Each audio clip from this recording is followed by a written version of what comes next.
তুমি কি কখনো ভেবেছ কেন একই পরিস্থিতিতে দুইজন মানুষ সম্পূর্ণ ভিন্ন ফল পায়? একজন হেরে যায় আর একজন ইতিহাস গড়ে।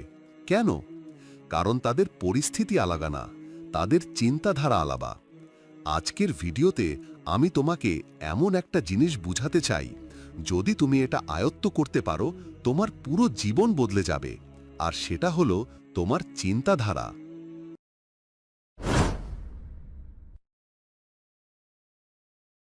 চিন্তাধারা মানে শুধু ভাবনা না, চিন্তাধারা মানে হলো তুমি পৃথিবীকে কিভাবে দেখো। একই সমস্যাকে কেউ দেখে শেষ আর কেউ দেখে শুরু। এই পার্থক্যটাই তৈরি করে সফল আর ব্যর্থ মানুষের মধ্যে দূরত্ব। বিশ্ববিখ্যাত মোটিভেশনাল স্পিকার টমি রবিন্স বলেছেন, it is not what happens to you but how you react to it that matters. মানে তোমার সাথে কি ঘটছে সেটা গুরুত্বপূর্ণ না, তুমি সেটাকে কিভাবে দেখছো সেটাই গুরুত্বপূর্ণ।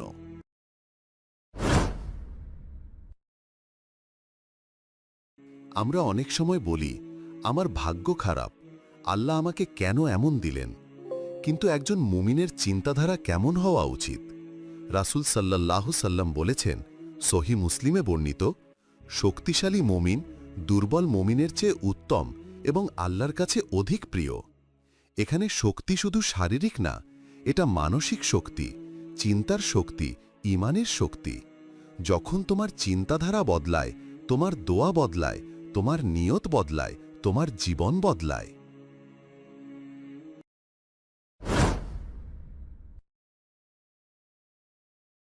ধরো তুমি একটা পরীক্ষায় ফেল করলে। নেগেটিভ চিন্তাধারা বলবে, আমি কিছুই পারি না, আমার দিয়ে হবে না, আমার ভাগ্য খারাপ। কিন্তু পজিটিভ চিন্তাধারা বলবে, কোথায় ভুল করেছি, এবার আরও ভালোভাবে প্রস্তুতি নেব, এটা আমার শেখার সুযোগ। একই ঘটনা, কিন্তু ফল সম্পূর্ণ আলাদা।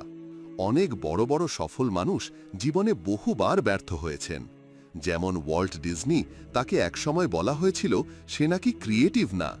কিন্তু যদি সে তখন সেই কথা বিশ্বাস করত, তাহলে আজ আমরা ডিজনির গল্পই পেতাম না। এখন প্রশ্ন হল, কিভাবে চিন্তাধারা বদলাবে? চলো খুব সহজ 5টা উপায় বলি। তুমি কি খেয়াল করেছ, তুমি সারাদিন নিজের সাথে কথা বলো, আমি পারবো না এই কথাটা বাদ দাও, এর বদলে বলো, আমি চেষ্টা করব। শব্দ বদলালে বিশ্বাস বদলায়, বিশ্বাস বদলালে জীবন বদলায়। দিসে কুৎসিতে আল্লাহ বলেন, আমি আমার বান্দার ধারণার সাথে থাকি। তুমি যদি ভাবো আল্লাহ আমাকে সাহায্য করবেন, তাহলে ইনশাল্লাহ তিনি পথ খুলে দেবেন।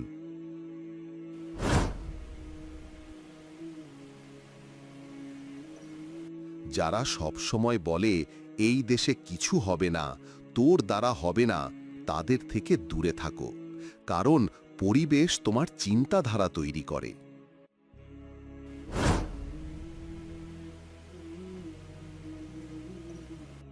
নেগেটিভ চিন্তা অনেক সময় শয়তানের ওয়াসওয়াসা। যখন মন খারাপ হবে, বলো, হাসবুনাল্লাহু ওয়া নি'মাল ওয়াকিল। তুমি দেখবে ভেতরে এক ধরনের শান্তি নেমে আসবে।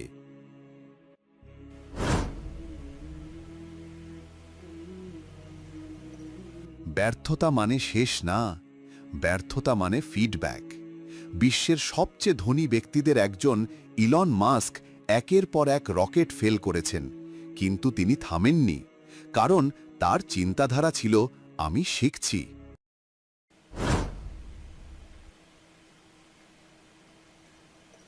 প্রতিদিন 3টা জিনিস লিখো যার জন্য তুমি কৃতজ্ঞ।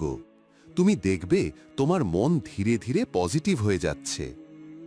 সত্যিটা হলো, তোমার জীবন এখন যেখানে আছে তার 80% তৈরি হয়েছে তোমার চিন্তাধারা দিয়ে।